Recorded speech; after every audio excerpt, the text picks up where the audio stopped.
Hola, les comparto un poquito el origen de lo que ahora vamos a estar conversando.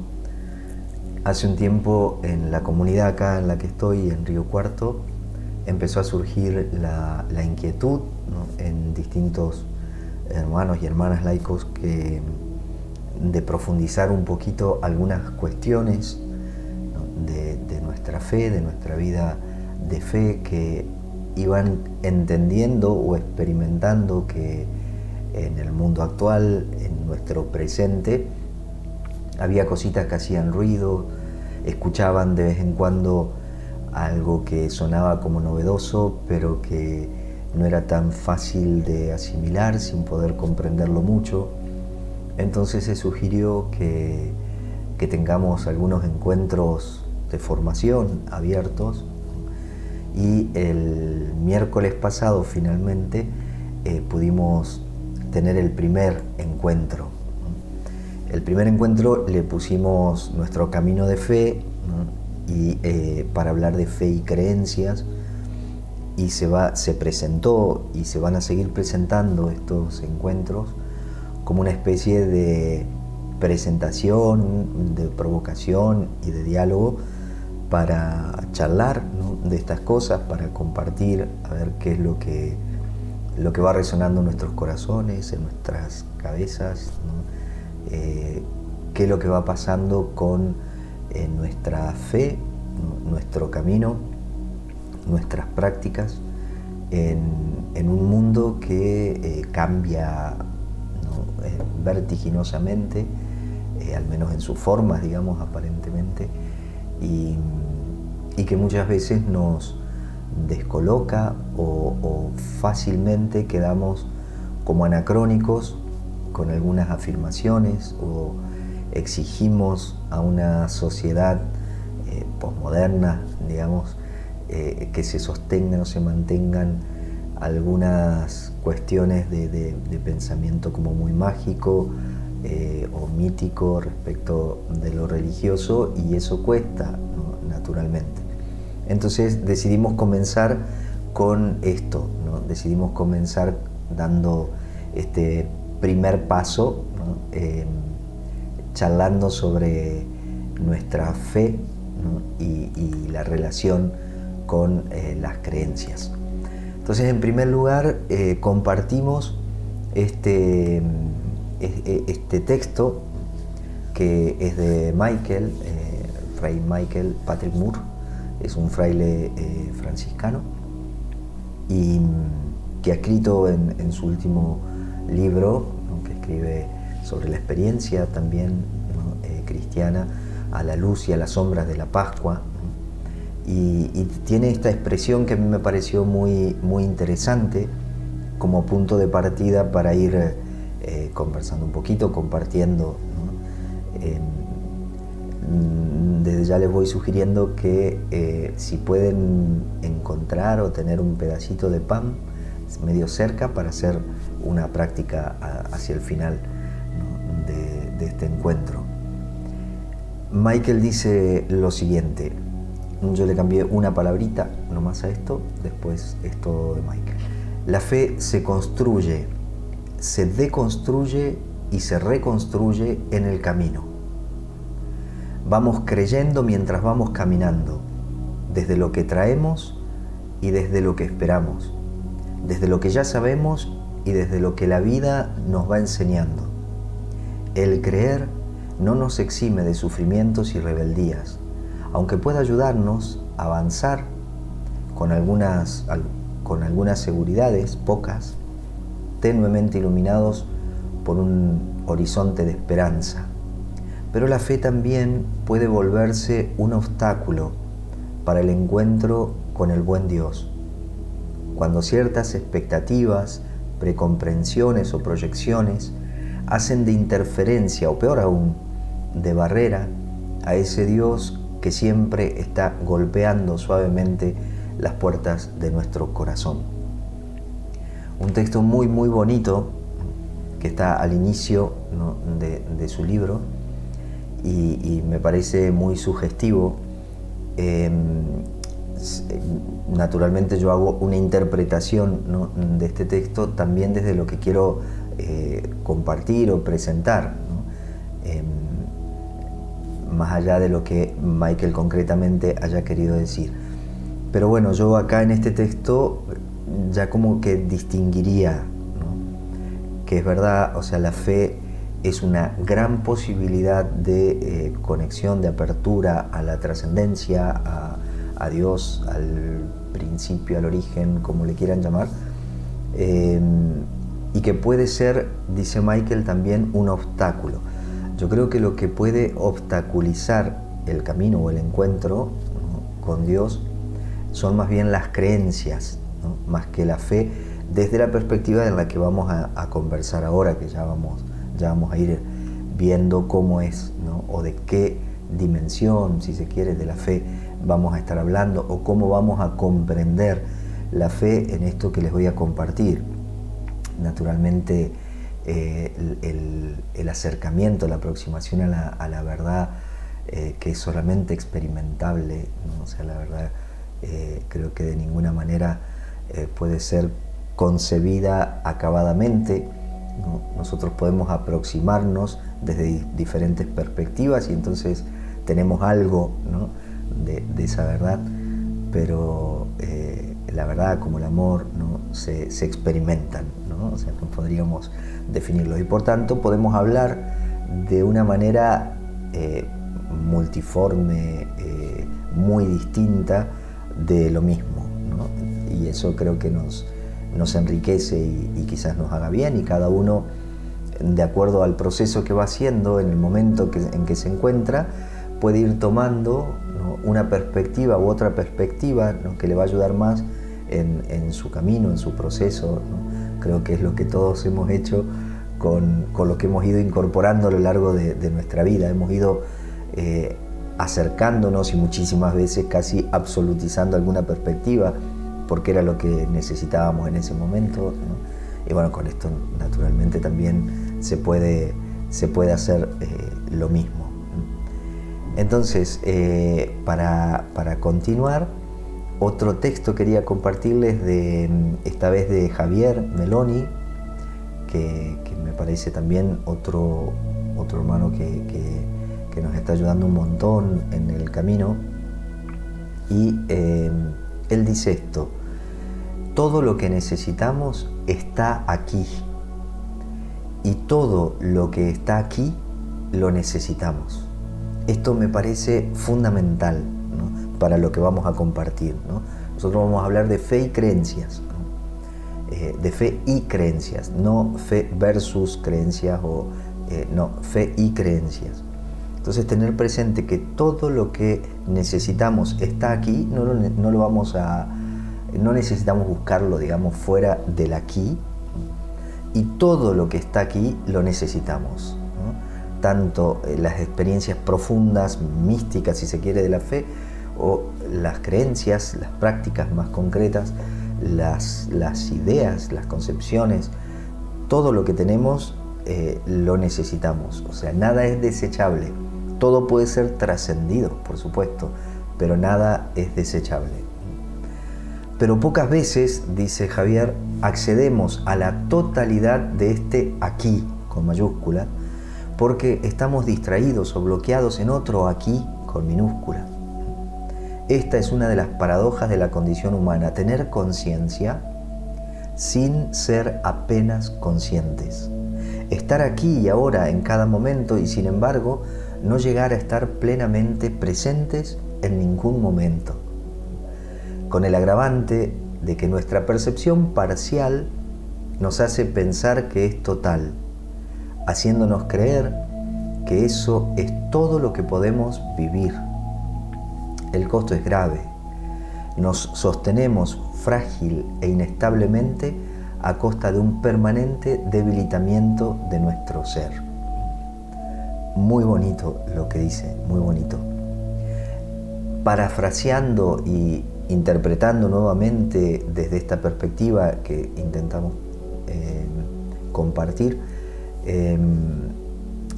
podríamos identificar el aquí con mayúscula en la fe, y el aquí con minúsculas en las creencias.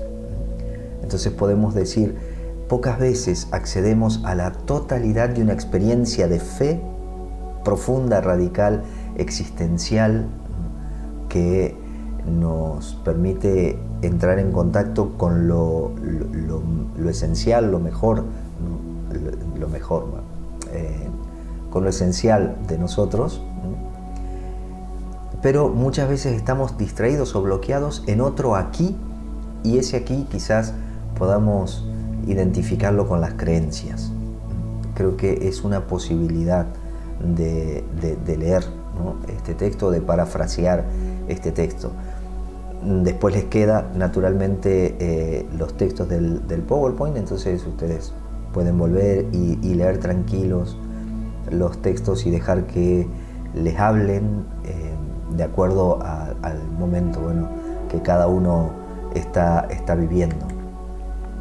Damos un pasito más entonces y vamos a comenzar con las creencias. Vamos a hablar un poquito de las creencias, o de lo que yo alcanzo a comprender hoy sobre las creencias, para después hablar de la fe.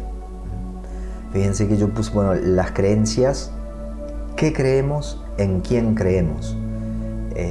Casi como el objeto, ¿no?, de esto, de este ejercicio de creer.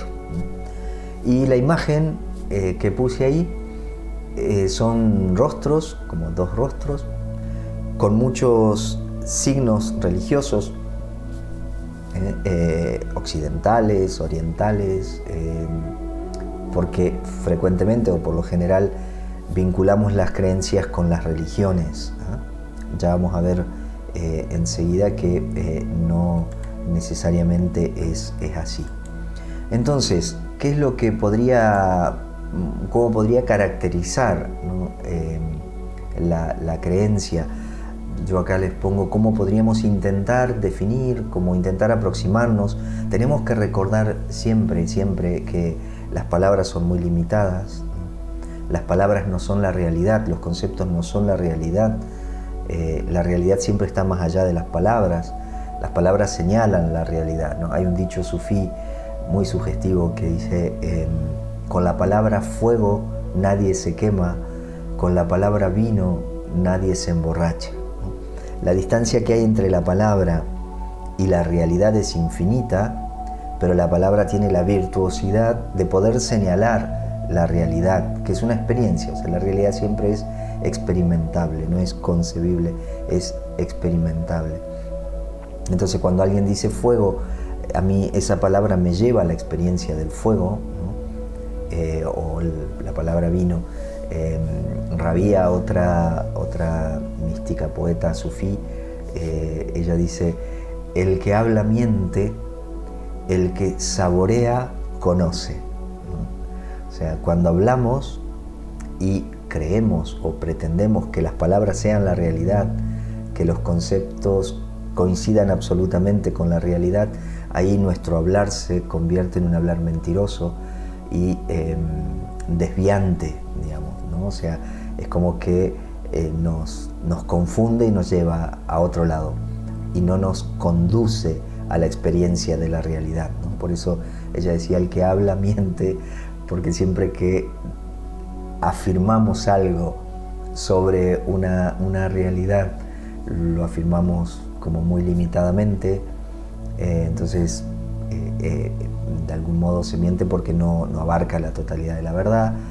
Pero el que saborea conoce, aunque no pueda hablar adecuadamente de lo que experimentó. Sin embargo, en la experiencia personal, por eso la experiencia espiritual es siempre subjetiva, aunque se vuelva comunitaria, ¿no? No hay dos personas que puedan experimentarlo de la misma manera.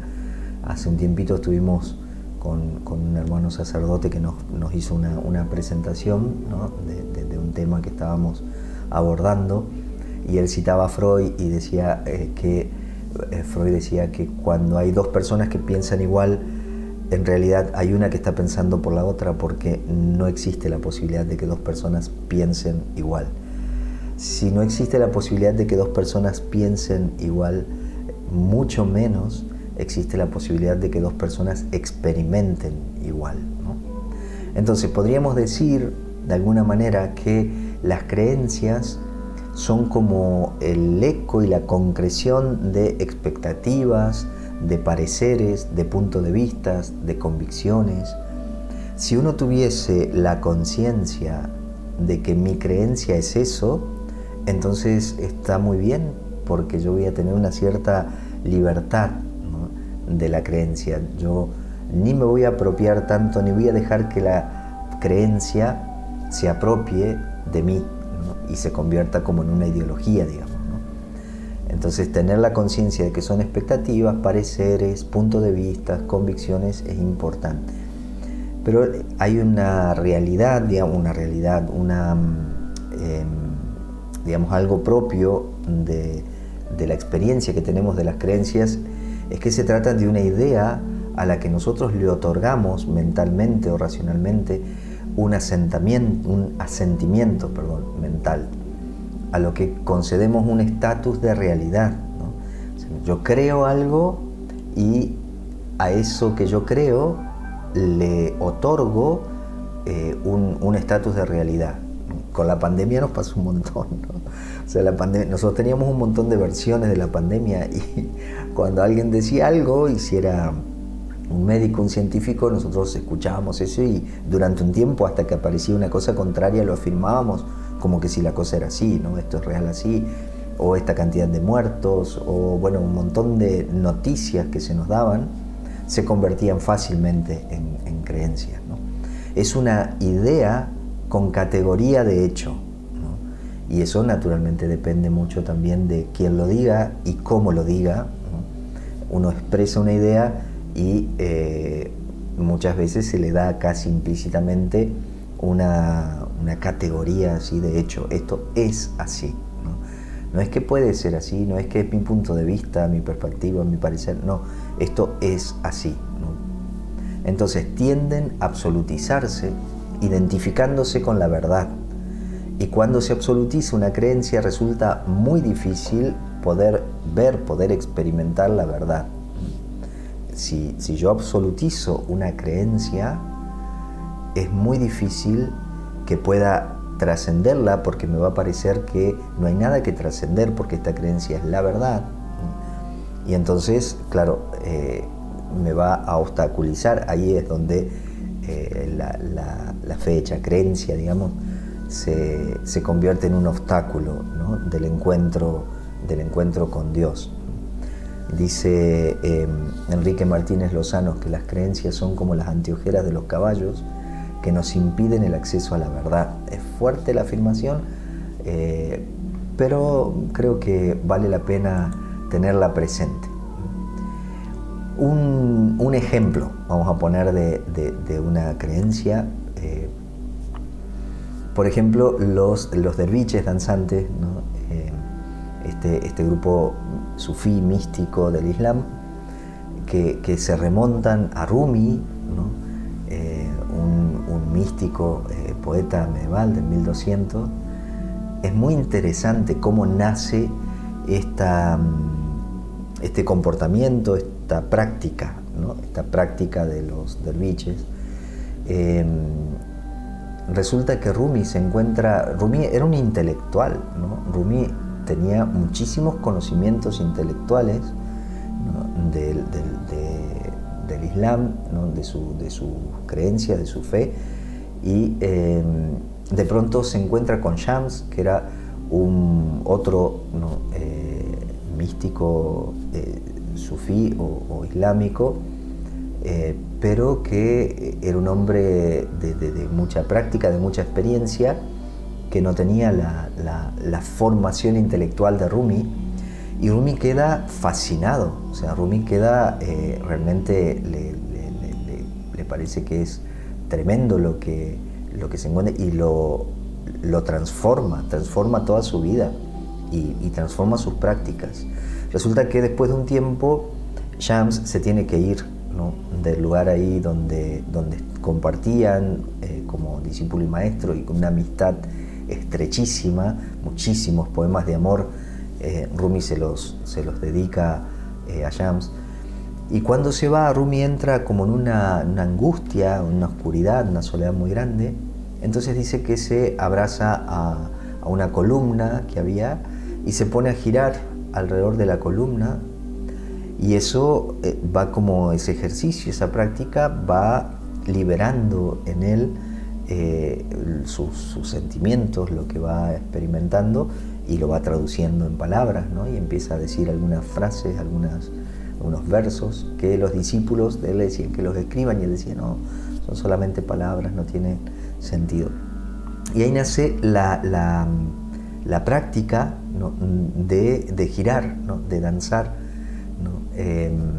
Como una práctica mística, ¿no? Donde, bueno, se favorece el entrar en una especie de trance para entrar en contacto, ¿no? Con lo que se encuentra más allá de la mente, ¿no? Entonces, claro, algo que fue muy puntual de una persona, de una práctica que tuvo un origen muy concreto y muy antropológico, digamos, una angustia, una tristeza muy honda, se convierte por una creencia fuerte en una práctica comunitaria de un grupo, ¿no? Que se sostiene, ¿no? durante mucho tiempo, bueno, se sostiene hasta hoy, ¿no? Otra cosa que me parecía por ahí importante tener presente es el tema de la palabra, ¿no? en las creencias, porque muchas de las creencias religiosas se suelen referir, encuentran como el fundamento en una lectura un tanto literal, ¿no? de la escritura sagrada, ¿no? Nuestra o de cualquier tradición, ¿no? Y entonces yo acá les pongo un ejemplo, ¿no? De un texto muy bonito del libro del Eclesiastés, ¿no? Que está en el capítulo 7, en el versículo 29, distintas versiones, ¿no? O sea, distintas traducciones, y que creo que son interesantes. La última es la del pueblo de Dios, ¿no? Que es la que nosotros usamos los católicos, al menos para la liturgia dominical. Creo que en Paraguay también, en Argentina seguro, ¿no? El libro del pueblo de Dios. Y bueno, fíjense lo que dice. Voy a leer primero el texto del libro del pueblo de Dios, la que está al final, y después así una lecturita rápida sobre el resto, ¿no?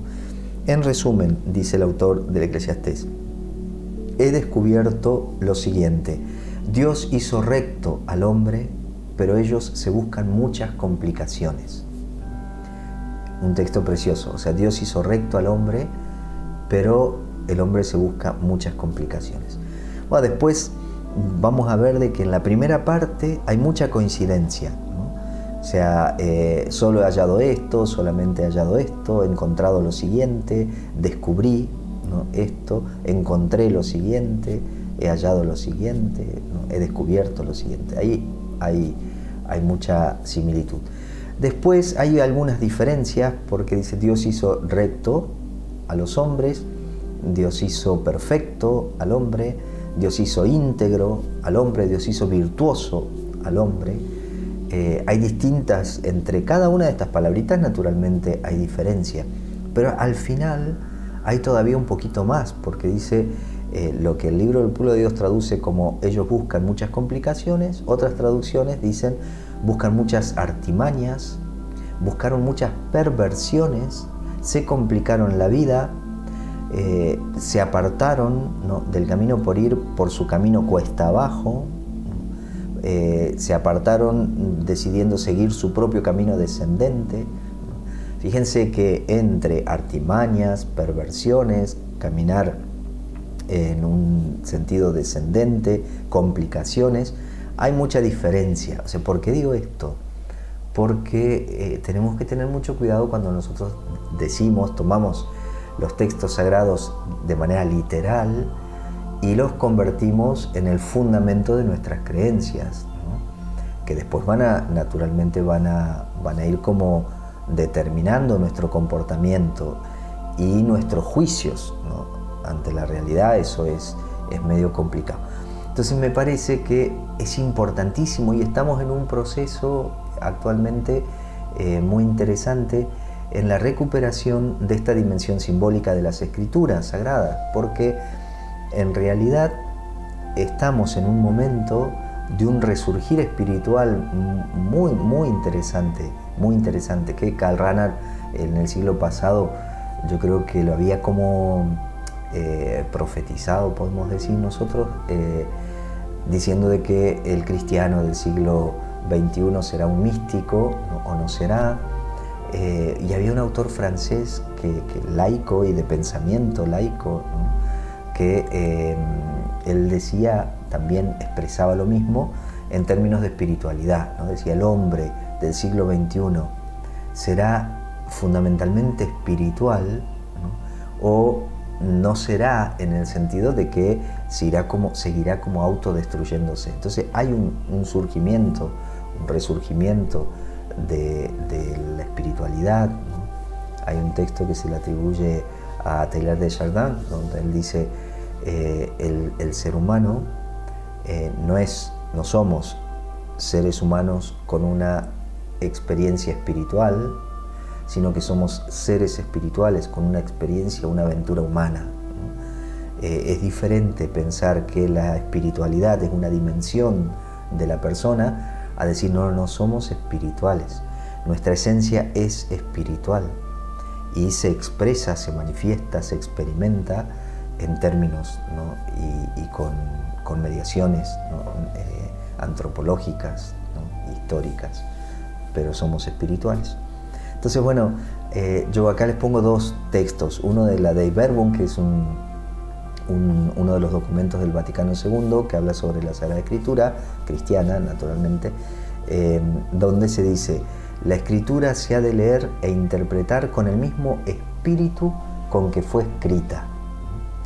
Es decir, tenemos que aprender a ir más allá de la letra para recoger el espíritu que se encuentra más allá de la letra desde el espíritu, ¿no? Porque justamente ahí está hablando de que el espíritu es el que interpreta la Sagrada Escritura.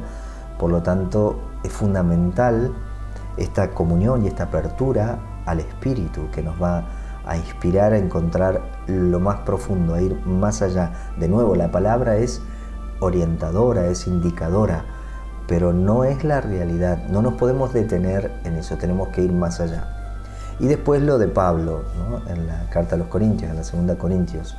Él nos ha capacitado para que seamos ministros de una nueva alianza, que no reside en la letra, sino en el espíritu, porque la letra mata, pero el espíritu da vida.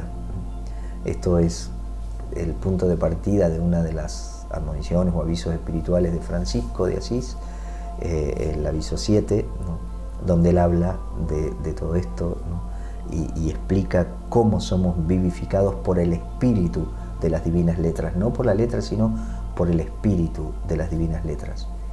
Claro, esto, todo lo que es espiritual, como es una realidad subjetiva, ¿no?, y lo podemos hablar solo en términos subjetivos, es complicado porque es bastante inasible. Por eso los místicos siempre han sido sospechados, condenados y demás, ¿no? Porque es muy difícil poder entender racionalmente lo que ellos intentan expresar, ¿no?, con muchísimo esfuerzo en términos racionales, una experiencia radicalmente espiritual, ¿no?, que desborda constantemente la palabra, ¿no? Bueno, esto quizás no nos pueda hacer creer que las creencias pertenecen solo al campo religioso o espiritual, pero no es tan así. Nosotros tenemos, por ejemplo, yo acá les pongo que también pertenecen al ámbito científico, ¿no? No son propiedad exclusiva del ámbito religioso, están presentes en todos los ámbitos de la vida, incluso en el científico, ¿no? Hay creencias, ¿no? Y acá pongo un ejemplo. Nos han enseñado científicamente que la fórmula química del agua es H2O, ¿no? Es decir, una molécula de agua está compuesta por 2 átomos de hidrógeno y 1 de oxígeno. Pero claro, nosotros nos podemos preguntar, ¿esto corresponde a la verdad? ¿El agua es solo 2 átomos de hidrógeno y 1 de oxígeno? Nosotros sabemos que en el agua hay muchísimos más minerales y que el agua del mar no tiene los mismos minerales que otra agua, que el agua de un río o que el agua potable, que el agua no es lo mismo, la experiencia del agua no es lo mismo para mí que para un grupo aborigen del Chaco, ¿no? El agua es mucho más que H2O, ¿no? Y eso, digamos, la realidad del agua es mucho más que eso, ¿no? Sin embargo, bueno, es una creencia fuertemente sostenida, o la teoría, ¿no?, newtoniana de la acción y reacción es algo que ha marcado siglos y con la idea también fuerte, muy fuerte del átomo, digamos, como aquella unidad indivisible.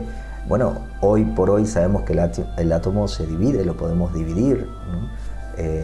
Y eso es interesante, ya no podríamos llamarle átomo y estamos hablando de algo científico, ¿no? Y ahora con toda la física cuántica, hay una revisión muy amplia de la física newtoniana que naturalmente va a ir cambiando también nuestros comportamientos, porque las creencias científicas también influyen, ¿no?, en nuestro comportamiento. Por ejemplo, las creencias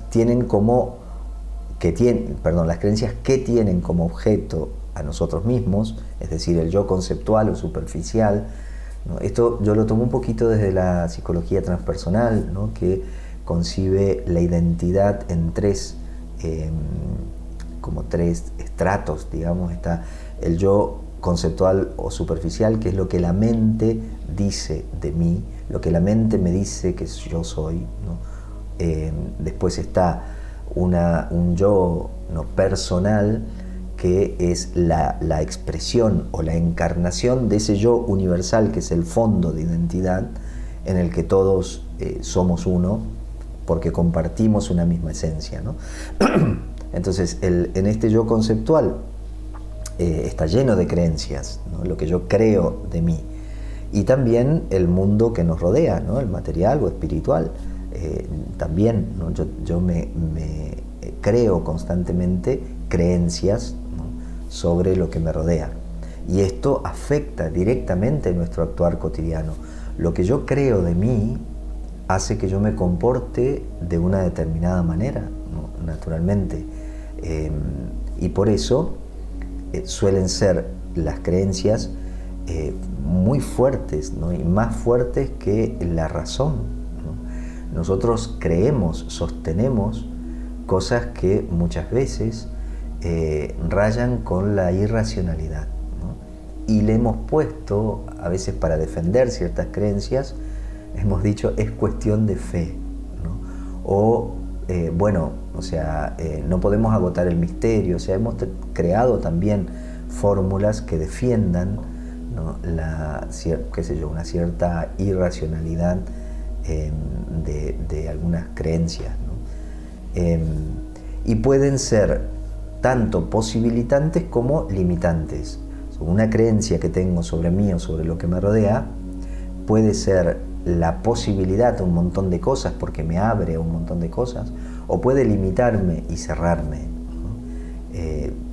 Por eso, ¿no?, al tener como sede la mente, por lo general generan rápidamente un hábito con el respectivo apego, ¿no? Los hábitos generan un apego en nosotros y resultan muy difíciles de cambiar.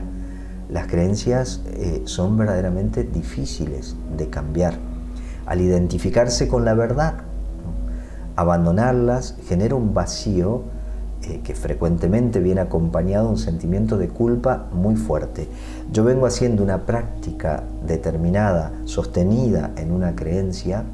Si yo corto la práctica, el vacío que genera como en lo religioso fundamentalmente está vinculado con la trascendencia, la culpa es impresionante, ¿no? Es tremendo, ¿no? Bueno, pasó lo mismo con la idea de pecado de San Anselmo, ¿no? Bueno, si nosotros pecamos cuando eso está vinculado a la trascendencia, a Dios, la dimensión del pecado es infinita, ¿no? Entonces la culpa es tremenda, ¿no? Cuando eso se corta, hoy por hoy, en el hombre, la mujer moderna, posmoderna, eso va dejando de existir, ¿no? No se pierde la conciencia del error, ¿no? En eso no, ni la conciencia de las consecuencias del error, pero sí ha disminuido muchísimo el sentimiento de culpa, ¿no? Y que está muy bien, ¿no? Porque es uno de los sentimientos más insanos, ¿no? Entonces, nuestras creencias, esto dice Robert Dills, que es un especialista del lenguaje, ¿no? y la neurociencia, ¿no? Nuestras creencias pueden moldear, afectar e incluso determinar nuestro grado de inteligencia, nuestra salud, nuestras relaciones, nuestra creatividad e incluso nuestro nivel de felicidad y éxito personal. Muchas de estas creencias nos fueron implantadas en la infancia por padres, maestros, entorno social y medios de comunicación, mucho antes de que fuéramos conscientes de su impacto o de que pudiésemos decidir sobre ellas. Muchísimas creencias han llegado a nosotros con una naturalidad tremenda, tanto que nosotros hemos hecho experiencia o nos hemos acercado a la realidad por medio de las creencias que habíamos recibido. Entonces, ¿qué diremos entonces, ¿no? de las creencias? Finalmente podemos decir que, por una parte, es imposible vivir sin creencias. Las necesitamos en todas las dimensiones de nuestra vida. ¿No? Acuérdense lo que decía Javier Meloni, todo lo que está aquí lo necesitamos. Las creencias las necesitamos en todas las dimensiones de la vida. Pero también, teniendo en cuenta el poder que las creencias tienen sobre nosotros, es conveniente realizar sobre ellas con frecuencia una evaluación lo suficientemente crítica que al menos nos permita reconocer hasta qué punto y hasta qué momento se trata de una creencia que posibilita, que despliega, que planifica mi vida, la vida de aquellos que están conmigo, o por el contrario, la limita, la empobrece, la encierra y le quita la libertad necesaria para su natural desarrollo. Por eso es que tenemos que estar atentos, ¿no? a las creencias que tenemos y tenemos que ir creciendo naturalmente y ir confrontándonos, ¿no? Naturalmente hemos dejado, a medida que íbamos creciendo, un montón de creencias, las hemos sustituido por otras, y eso es un proceso de toda la vida, o sea, siempre tendremos que hacer así, ¿no? Por lo general, nosotros hemos llegado a un cierto nivel donde ya no discutimos con las creencias, o nos peleamos del todo y entonces desechamos todo, y ahí es donde se quiebra el vínculo con nuestras respectivas tradiciones, y entonces o dejamos la iglesia o dejamos ciertas prácticas, ¿sí? En lugar de ir reconociendo de que bueno, esta creencia me acompañó, me sirvió hasta ahora, es el momento de trascenderla y de ir de nuevo a la experiencia de fe para ver de qué manera mi experiencia de fe podría encontrar hoy, ¿no? un sustento, en qué práctica, ¿no? en qué creencia nueva. Y ahora sí pasaríamos a la fe, ¿no? ¿Cómo creemos? ¿Qué hace que yo pueda creer? Es decir, si la creencia tenía en cuenta como el objeto, ¿no? hacia afuera, yo creo que la fe es una fuerza interior que me permite, ¿no? Es lo que está antes de la creencia, o es la raíz, o es el alma, si se quiere, de una creencia, ¿no? La creencia es la forma, es la cáscara que puede cambiar siempre, ¿no? Siempre puede cambiar, ¿no? Esta mañana pensaba un poco, esto no lo compartí el miércoles, pues no lo había pensado, pero me parece que cuando una religión identifica su sistema de creencias o su doctrina, ¿no?, la identifica con la fe, como que si fuera el principio de identidad, es su sistema de creencias o su doctrina, entonces esa religión empieza como a perder espiritualidad, ¿no?, y se va convirtiendo como paulatinamente en ideología, al punto que los miembros de esa religión no pueden ver que están dentro de una ideología. Por ejemplo, en nuestro caso, en la Iglesia ha pasado que nosotros hemos criticado, juzgado muchas ideologías sin reconocer que las estábamos juzgando desde una ideología, ¿no?, desde nuestra propia ideología. Y entonces, claro, se van por ahí cometiendo ciertos errores o nos vamos como cerrando, ¿no? Creo que a mí me resultó y me resulta muy interesante y vital el recuperar esta dimensión o esta experiencia de la fe como lo que precede a todo esto, lo que me mueve a creer, ¿no? Y ya vamos a ver algo más que diremos ahí. El autor del libro de la Carta a los Hebreos dice: la fe es la garantía de los bienes que se esperan, la plena certeza de las realidades que no se ven. Es decir, la fe es lo que nos permite ir más allá de lo que se ve, ¿no? Nos permite ir más allá de lo que se ve. Es lo que me permite trascender lo que se ve. Nunca aniquilarlo, nunca desecharlo, sino trascenderlo, ¿no? Y eso creo que es interesante. Y como un ejemplo así medio práctico, me parecía este texto, ¿no?, de la vocación de Moisés. Creo que es muy interesante. Moisés, que apacentaba las ovejas de su suegro Jetro, el sacerdote de Madián, llevó una vez el rebaño más allá del desierto y llegó a la montaña de Dios, al Horeb. Allí se le apareció el ángel del Señor en una llama de fuego que salía de en medio de una zarza. Al ver que la zarza ardía sin consumirse, Moisés pensó: voy a observar este grandioso espectáculo. ¿Por qué será que la zarza no se consume?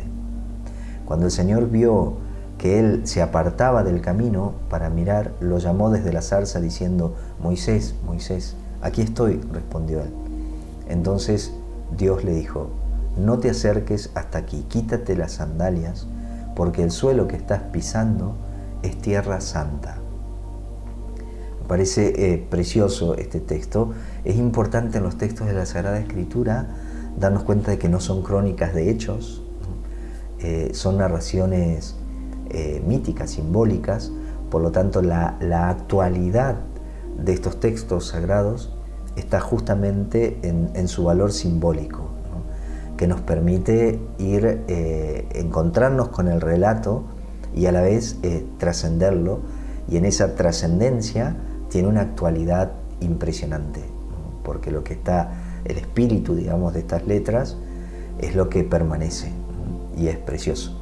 Entonces creo que los sentidos externos, la razón, le permiten a Moisés ver la zarza ardiendo, ¿no? Y la fe es lo que le permite ver más allá, ¿no? Le permite ver que arde sin consumirse. Le permite ver que fue algo más lo que lo aparta del camino, no simplemente el hecho de que una zarza se había prendido fuego.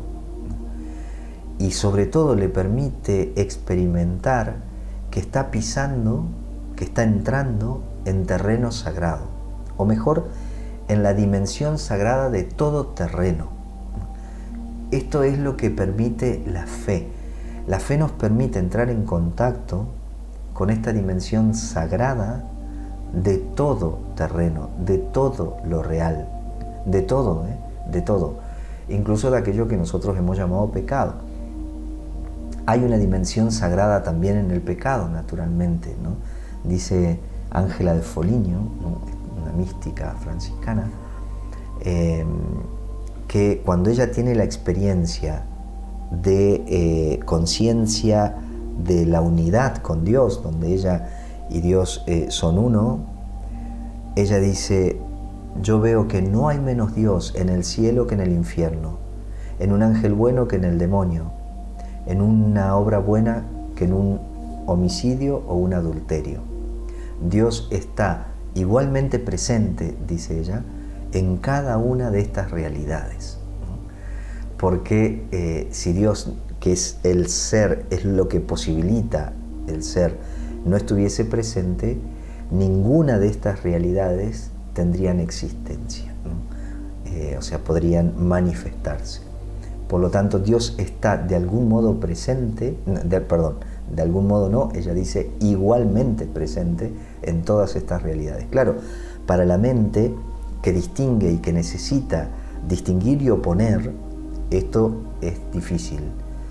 Pero para el creyente que experimenta la realidad, se da cuenta y sabe y le resulta natural que toda la realidad tiene trigo y cizaña, y la tendrá siempre, y así tiene que ser, y así tiene que ser, tienen que estar siempre.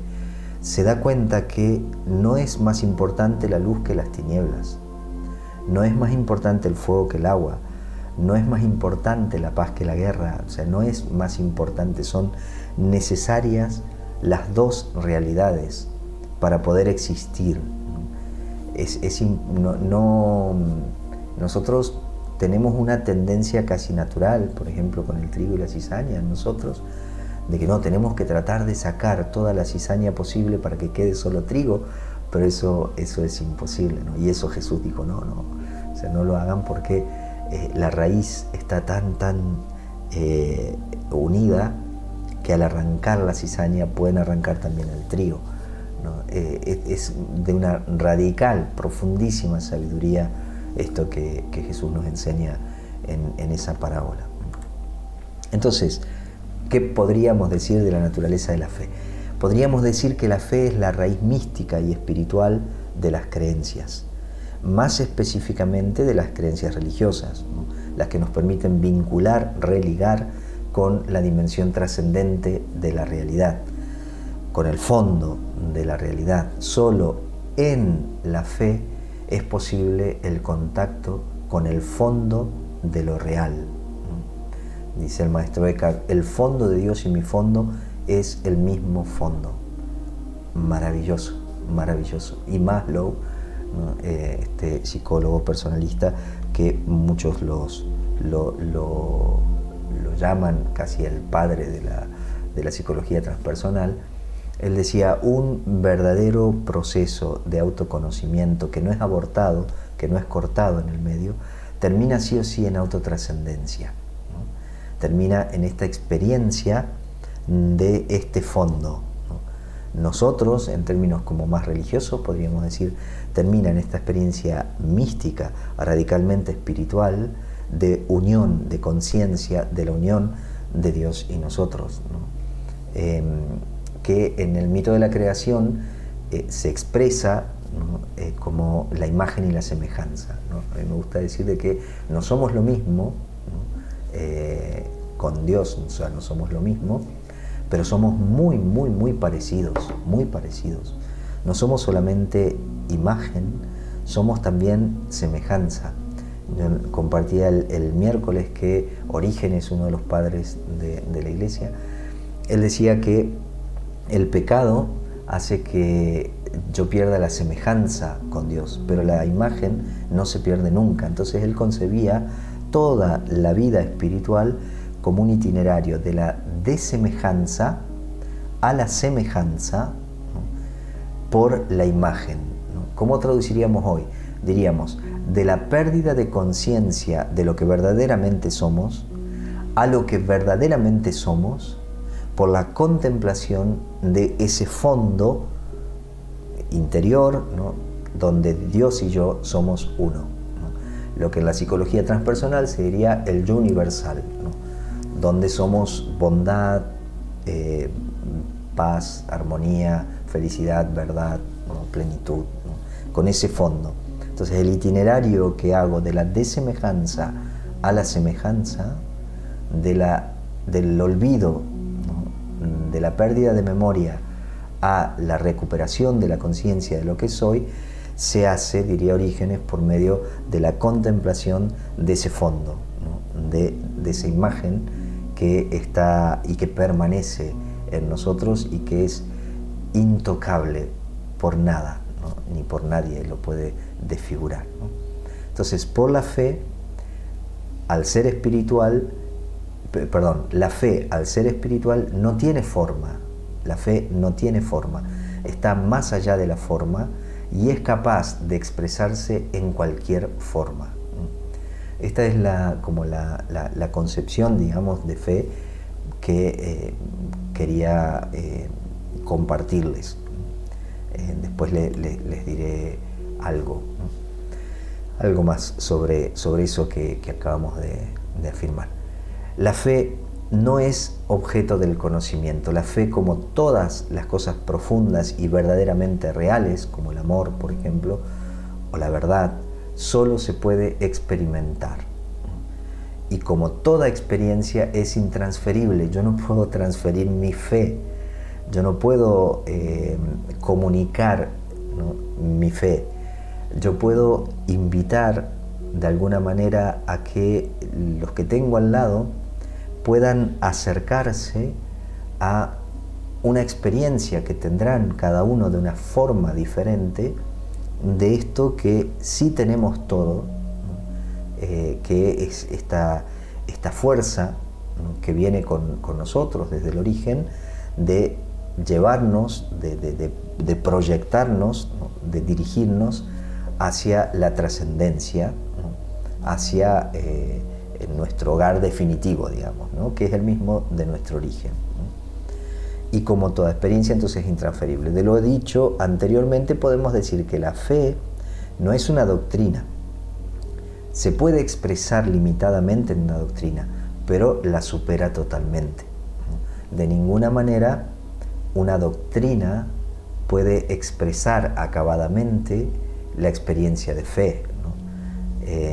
La experiencia de fe siempre es mucho más. O sea, las doctrinas pueden ir cambiando, de hecho han ido cambiando a lo largo de la historia, ¿no? Porque las doctrinas son expresión de una experiencia de fe fuertemente informada o condicionada por cuestiones culturales. Entonces creo que esto que vamos a leer ahora de Ibn Arabi me parece que lo expresa bastante bien, ¿no? Él decía: hubo un tiempo en que yo rechazaba a mi prójimo si su religión no era como la mía. Ahora mi corazón se ha convertido en el receptáculo de todas las formas religiosas. Es pradera de gacelas y claustro de monjes cristianos, templo de ídolos y caaba de peregrinos, tablas de la ley y pliegos del Corán. Porque profeso la religión del amor y voy a donde quiera que vaya su cabalgadura, pues el amor es mi credo y mi fe. Esto decía Ibn Arabi, ¿no?, también un místico sufí medieval, también del siglo XIII. Y ahora me gustaría que terminemos, vayamos terminando, concluyendo con lo que les decía de la práctica con el pan. Si tienen por ahí a mano un pedacito de pan, los invito a que lo tomemos en la mano, que lo miremos ese pan, que dejemos que la mente nos diga todo lo que ve, y entonces seguramente nos hablará del color del pan, de la forma del pan, de la contextura del pan. Y ahora vamos a dejar que este pan nos cuente su historia y nos diga realmente qué es y cómo llegó a ser lo que es. Y entonces vamos a poder ver cómo llegó este pan a nuestra casa, vamos a poder ver también que a este pan lo compramos en una panadería donde nos lo vendió una persona que tiene su historia cargada de alegrías, de tristezas, de logros, de fracasos, de dolores, y que a su vez el pan llegó a esa panadería después de haber sido amasado por otras personas que también tienen su propia historia,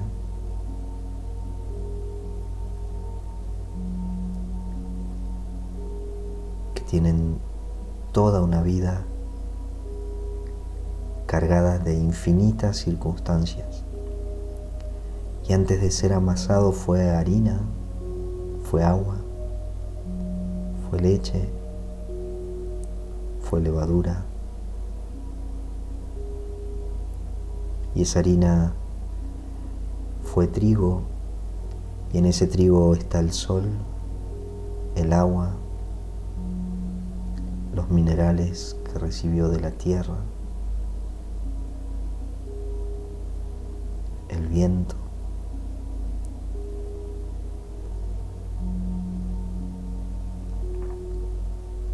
Todo eso y mucho más está presente en este pedazo de pan.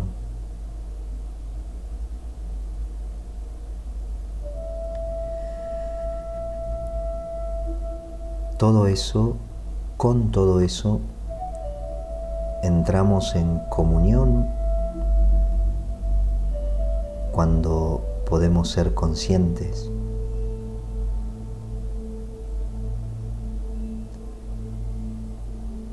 la fuerza que nos ayuda a ir siempre más allá y encontrarnos con todo esto es la fe. La fe es lo que nos permite trascender todas las apariencias y encontrarnos con lo que verdaderamente es, con lo que no cambia, con lo inmutable.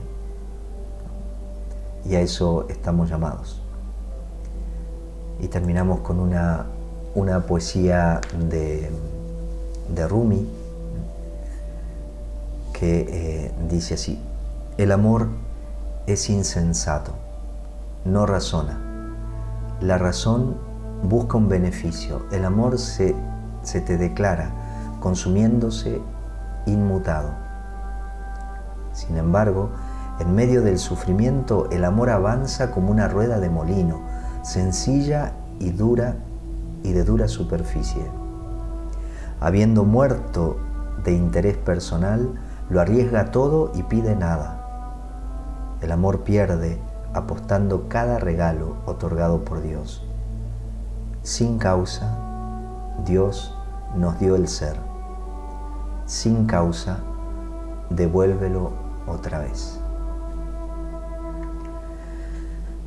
Muy bien, esto es lo que quería compartirles. Espero que alguna cosa, digamos, de lo que se compartió pueda servir para que sigamos creciendo. Después de esto, bueno, el miércoles se dieron como un lugar a muchas preguntas y fue muy, muy interesante. Recuerdo algunas. Una de las preguntas fue, desde esta concepción de fe, entonces, todas las religiones o todos los hombres y mujeres que pertenecen a algunas religiones tienen la misma fe. Y me pareció una pregunta preciosa. Y como que la respuesta venía sola. La respuesta desde esta perspectiva es sí. Todas las religiones comparten una misma fe que se expresa en creencias distintas, en doctrinas distintas, en sistemas de creencias diferentes, pero el fondo que hace posible todo eso es el mismo, que en Occidente y en un Occidente cristiano se expresa con una doctrina particular, en Oriente se expresa, ¿no?, de una manera diferente, pero el fondo, esa fuerza que nos empuja a la trascendencia, sí, yo creo que es la misma, y es lo que nos permite un diálogo interreligioso que no pretenda simplemente un acuerdo de doctrinas, ¿no?, o una comunión, ¿no?, o un intercambio de creencias. Creo que podemos enriquecernos con las prácticas de diferentes religiones, teniendo la conciencia que el fondo que ha originado todas esas prácticas y hacia dónde nos dirigimos es el mismo, ¿no?, para todos. Bueno, que Dios los bendiga mucho y bueno, quizás el próximo encuentro hablaríamos como más concretamente de Jesús de Nazaret. Que Dios los bendiga y hasta cualquier momento.